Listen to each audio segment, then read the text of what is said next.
Someone knocked at her door just as Victoria was about to leave her flat. It was strange because she hadn't heard the lift or anyone on the stairs.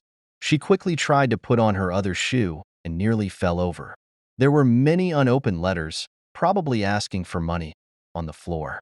She was late to work for the third time this month, and now she had a visitor.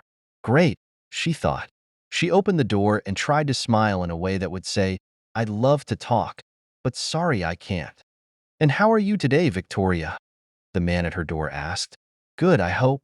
If not, I bring you an eternity of warmth and best wishes from the wonderful director of my company." Victoria's smile disappeared. How did he know her name? "You know how I can be so sure?" he asked. "I am the wonderful director of my company." "I'm sorry," said Victoria. "I really have to go. I'm late for work." "Time." He sounded sad. "That's what they all want.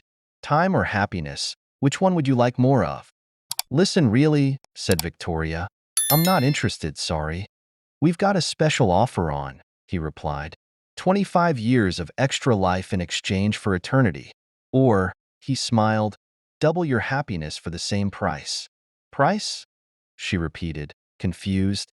"There are no hidden charges. We take everything you have, forever." Victoria thought it was strange that he was wasting time on such a stupid joke. "Then I want 50 extra years or 4 times more happiness," she joked back. "Oh, you could," he said. "But I have to tell you, the quality of the years goes down after 25. I recommend choosing happiness." He pushed the lift button for her. Of course, it was obvious that she was going down because it was morning and she was dressed for work. Okay, so her smart bag only had sandwiches in, not important papers, and her suit was secondhand. One day, she'd think of a job she was good at, and that paid well. Sometimes Victoria felt as if her sister was the only lucky one in the family. Charlotte had her own prize-winning company, and she was married to the handsome and funny Peter. The only thing wrong with Peter was that he didn't have a twin for Victoria to marry. Even the way Charlotte met Peter sounded like a film. After a lot of bad luck, Charlotte was in a car accident.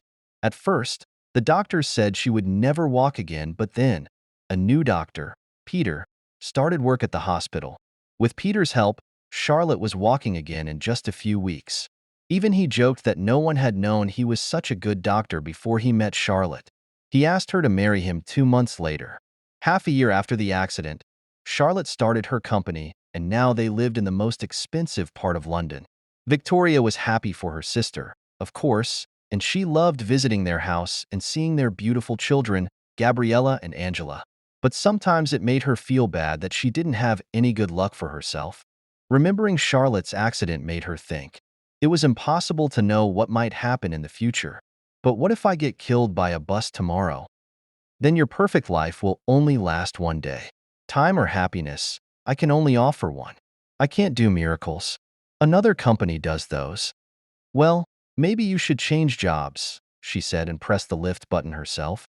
"No," he said. "I've tried working for them.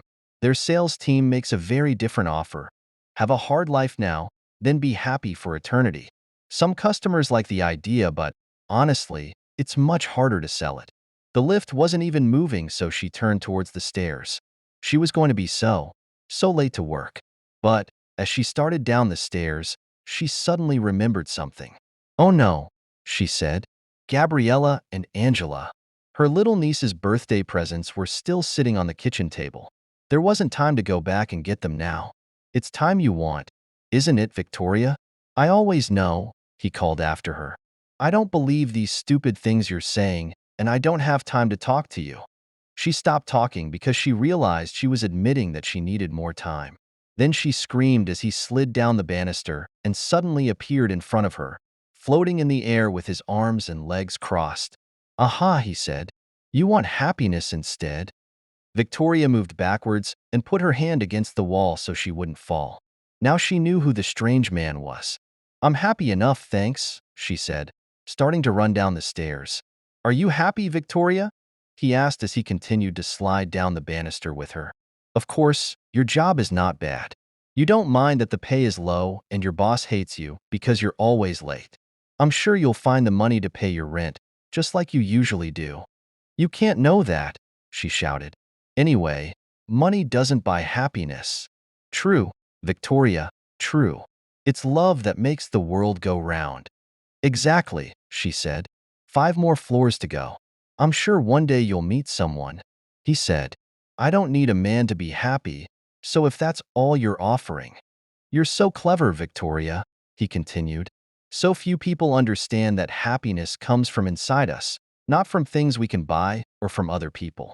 I see that you're cleverer than many of our customers. 25 years extra then. I can see it in you, Victoria. You won't waste them. But 25 more than what? No, no, no. He turned the last corner with her. I won't tell you how long your life is. We've tried it with customers, and it doesn't work. When people know how long they are going to live, they don't enjoy their lives. I don't believe in any of this. Or in you. He jumped off the banister and held up something small and white. Your sister didn't believe it either, he said. Not until she had her accident. Here's my card if you change your mind. And he disappeared.